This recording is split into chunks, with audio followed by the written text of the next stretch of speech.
안녕하세요, 작살난다입니다. 이번 영상은 부력과 웨이트에 대해서 설명을 드리겠습니다. 물속에서 뜨는 상황을 양성부력이라고 부르고요. 물속에서 가라앉는 것을 음성부력이라고 부릅니다. 그리고 가만히 있는 것을 중성부력이라고 합니다.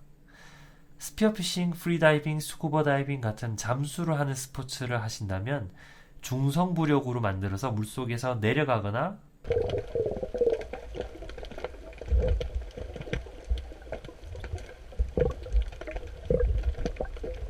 올라가는 것이 편안한 상태로 만들어야 합니다.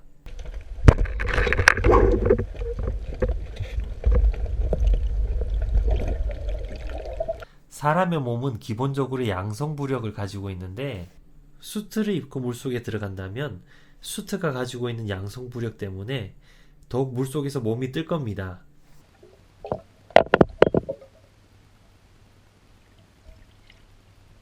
그래서 납덩어리 웨이트를 몸에 달고 들어갑니다.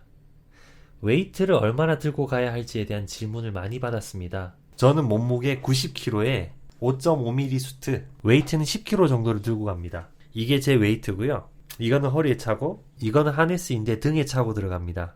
제가 웨이트를 어떻게 들고 가는지는 말씀드릴 수 있지만 구독자님들 질문에는 대답 드리기가 많이 어렵습니다. 왜냐하면 수트 두께, 몸무게, 장비, 사람에 따라서 물의 깊이, 여러 가지로 부력에 영향력을 주는 것들이 많이 있습니다. 예를 들어서 몇 가지 말씀드리면 깊은 곳일수록 음성 부력이 강해집니다. 그래서 내려가다 보면 조금 빨리 간다는 느낌을 받을 때도 있습니다. 그리고 당연한 이야기지만 숨을 많이 들이마시면 양성 부력이 좀 더 강해지고 공기를 내뱉으면 음성 부력이 조금 더 생깁니다. 구독자님 중에 저는 몸무게가 몇이고 수트는 몇 미리를 입고 어떤 상황에서 하는데 웨이트를 몇 킬로를 차면 좋을까요? 이런 질문을 많이 하시는데 혹시 제가 웨이트 무게를 잘못 권유드려서 사고가 날까봐 대답하기가 어렵습니다. 그래서 스피어피싱을 하신다면 반드시 경력 있는 사람들과 같이 다니시고 프리다이빙이나 스쿠버 다이빙을 하신다면 반드시 전문 강사님의 조언에 따라서 조절하시기 바랍니다. 이런 납덩어리들을 웨이트라고 부르는데요. 납은 피부에 닿으면 몸에 안 좋은 걸로 알고 있습니다. 그래서 저는 보통 납덩어리를 만질 때는 장갑을 끼고 만지는데 맨손으로 만지셨다면 깨끗하게 손을 씻어주세요. 이런 웨이트 중에서는 파란색으로 코팅된 웨이트도 있더라고요. 원하시는 분들은 추천드리는 제품이기도 하지만 가격도 조금 더 비싸고 결국에 오래 사용하다 보면 다 벗겨집니다. 네, 웨이트를 이런 벨트에다가 달고 허리에 차고 다닙니다. 벨트의 소재는 고무 그리고 나일론 두 가지가 있는데 몸에 약간 타이트하게 하는 걸 원하시면 고무가 좋지만 내구성은 나일론이 조금 더 좋습니다. 고무는 한번 흠이 나면 계속 찢어져서 결국엔 못 쓰게 되더라고요. 이거는 재승씨 웨이트, 이거는 신웅형님 웨이트. 제가 잘 보관하고 있으니까 빨리 놀러 오세요. 버클은 평상시에 벨트를 빨리 벗을 수 있도록 단순하게 생겼습니다. 물속에서 사고가 생겼다면 일단 웨이트를 벗어버리면 수면으로 쉽게 올라갈 수 있습니다.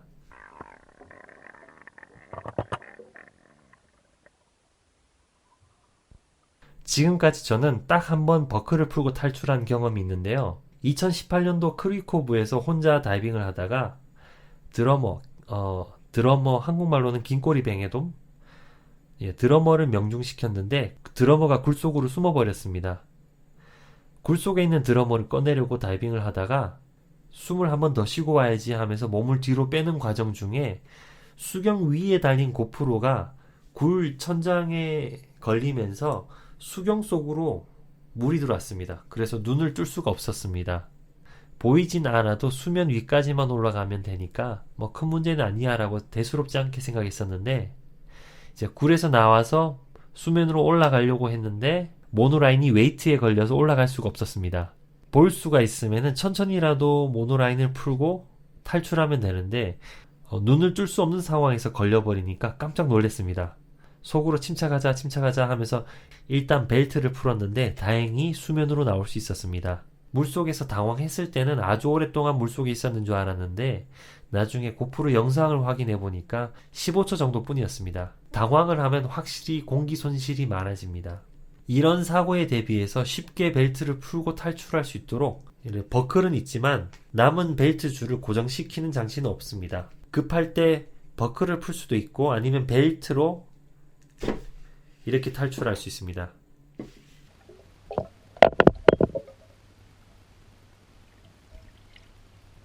물 위에서 수평으로 떠 있을 때는 웨이트가 아래쪽으로 당기고 있기 때문에 벨트에만 웨이트를 달면 허리가 많이 힘들어집니다. 그래서 등 쪽으로 무게를 나눠주는 역할을 하는 것이 하네스입니다. 이거는 제가 사용한 하네스고요. 작은 웨이트를 넣을 수 있습니다.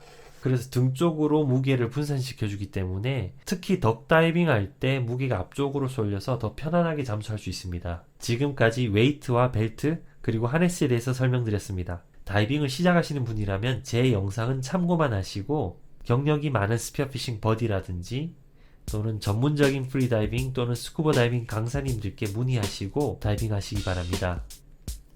마지막으로 제가 웨이트 셋업 하는 영상으로 마치겠습니다. 감사합니다.